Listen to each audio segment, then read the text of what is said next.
Alright guys, in this next video, I'm going to be showing you how to do the knit stitch. So let's say that you have as many stitches that you want cast on to your needle. We're now bringing in our second needle and we're going to hold it with our pointer finger at the top, our thumb right here. And keep in mind that everyone works a little bit differently with their hands. And so the more you practice, the more comfortable you're going to get, and you're going to have your own way of holding it that makes sense. So keep in mind, it's kind of like holding a pencil. Everyone holds a pencil differently. I hold a pencil in the sense that it actually puts a kind of an indentation into my this finger right here, as you can kind of see on there. So, you know, everyone holds a pencil differently. Everyone's gonna hold their knitting needles differently. So I'm gonna show you what I do, but of course, you know, you're gonna get into practice and figure out how it works for you.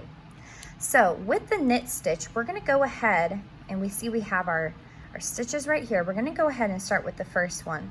And we're just going to bring our needle into the stitch. We're gonna go underneath and we're gonna make a cross. So if you look at it from this way, you're gonna see that it's making that cross right there, okay? So we're going underneath, and then with the yarn that's attached to your yarn ball, not the yarn that's coming out from the other end, do not work with this piece, okay? Just leave it there, leave it hanging. We're gonna wanna wrap that yarn around, holding it with our pointer finger. We see the loop we've made, right? We see this is the stitch that was cast on. This is the loop we made. We're going to bring it under and through that stitch. And then we're gonna slip it off of the needle, okay? So that's what that's gonna look like. You're gonna have some space right in here where it looks like it's a lot of space in between your stitches, and it's really not, okay? We're then gonna go ahead and do the same thing. So this is the knit stitch, going underneath that stitch, right there. Sorry, trying to make sure I can get this in camera. Wrapping our yarn around that stitch, and then going ahead and pulling it through. So now we have two. Let's go ahead and do it again, nice and slow. So we're going underneath our stitch, as we can see on there, underneath our stitch, wrapping the yarn around this needle, pulling it through, and taking it off that needle. Now it's on that one, okay? All right, let's go ahead and do that with the rest of our stitches. So again, underneath, wrapping around that needle, pulling it through that stitch like that, and casting off.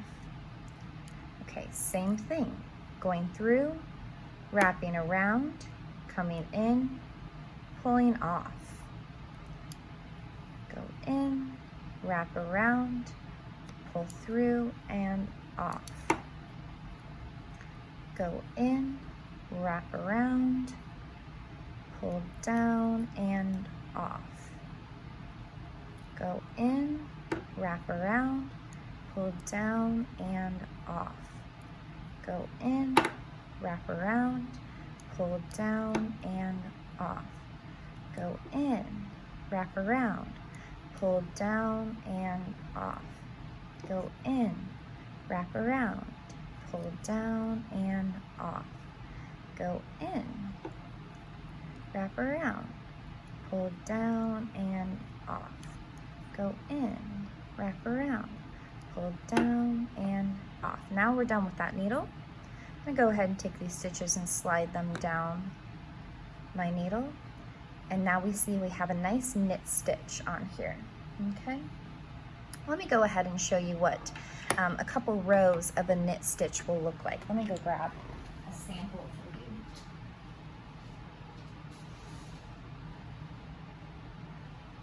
Okay.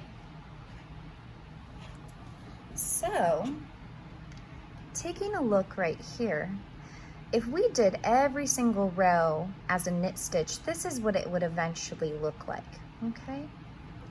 Now, if we did back and forth knit purl stitching, so there's two different stitches, we just learned the knit stitch. If we did a purl stitching, if we look on the wrong side, we can see that it actually is a bunch of knit. So it's knit on one side and purl on the other.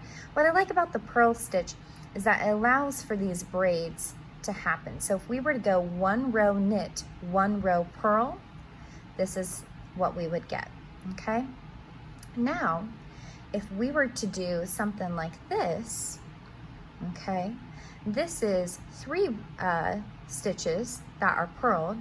These are 3 that were knit, okay? So we go back and forth throughout this combination right here. Now, with the hat that I have been creating, okay, my first section right here, this is that knit, purl, back and forth, and then you get up into here, and this is just purl 1 row, knit 1 row, okay? And I like to keep my pieces nice and even, so this would be a hat that I am currently making, okay? So you just learned how to do the purl stitch, or sorry, the knit stitch. You learned how to do the knit stitch. Congratulations. And you would just do the same thing with your next needle. If you wanted to continue with that knit stitch, it'd be the same thing. So you just go underneath, wrap around, pull through and off. Underneath, wrap around, pull through and off. And that is your knit stitch.